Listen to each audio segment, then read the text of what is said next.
It only takes 7 minutes how you approach your day, your productivity, your attitude, the way that you are tackling the tasks, the way that you're handling the stress and your health. Everything is all combined. The points that I'm going to share with you about this 7-minute technique, it can change your life drastically because it did mine. So let's get started.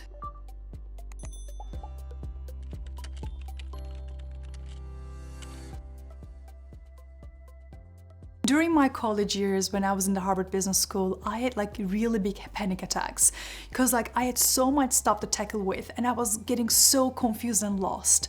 Then I realized that I have to just do something about this because I really want to continue studying, but there's so much stuff that's happening in my life, I just didn't know what to do. And from this 7-minute technique, I realized that what I accomplished during my years in college, now I can actually apply in my day-to-day while I'm working in Stanford and Google right now.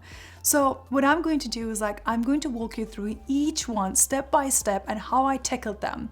And hopefully by the end you finish this video, hoping that it's going to take less than 10 minutes or so. It will really help you big time. So the first one. Prepare. I realized that my next day actually starts one day before.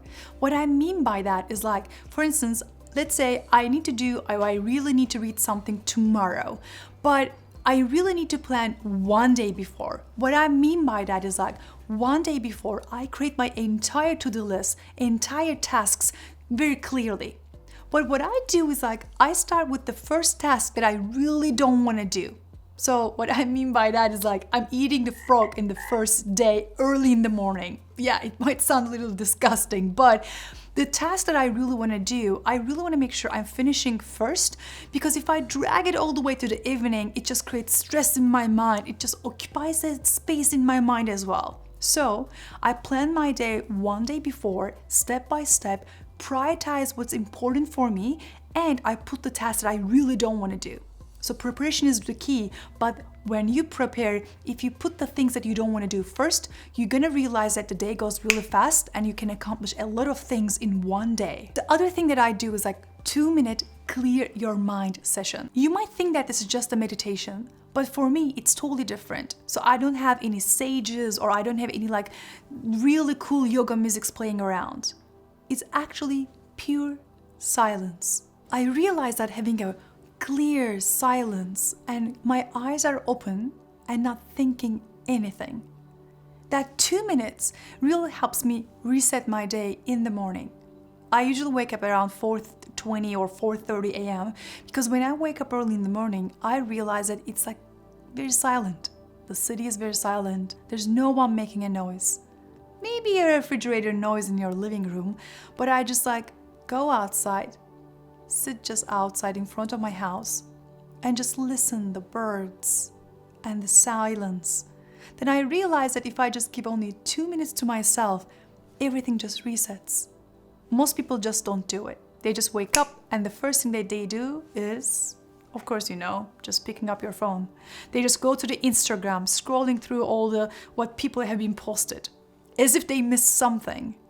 Then I realized that if I can actually remove this phone or Instagram or Facebook and all the other social medias from my life for only 2 minutes, in the beginning of the day, everything just resets and keeps my motivation going.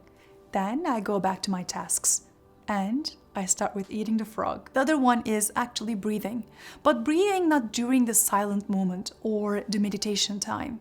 Breathing when I'm doing the tasks. Especially when I'm juggling multiple things at the same time, I realize that if I can actually catch my breath, focus on the inhale and the exhale, I realize that I can actually keep my motivation very clear. Because when you just forget how you're breathing, you realize that your anxiety just rises up. You really need to tackle the task. You really are going against the time. But if you can actually catch your breath, at least for a second, for a deep breath, inhaling, exhaling, you're going to realize that your motivation, your focus comes back to you. And of course, clear air in the room is extremely important. Other idea that I want to share with you is journaling. But here's the fun fact. I actually don't like journaling. What I do instead is I take a piece of pen or paper, or just my iPad if I can't find any type of paper or pen around me. I just start drawing and what comes to my mind, how I feel about the day or that moment, then I realize that the more I write, the more relaxed that I feel. Let's say I'm feeling anxious, or I'm feeling a little panicky, or I'm feeling a little under the weather. I just write everything else there for only 2-3 minutes. After I write it down, I just like close the notebook or the iPad, just go and do whatever I want to do in the kitchen or in the living room area. Then I come back and just like I look at the feelings that I just wrote there and I acknowledge them. Then I continue doing my tasks.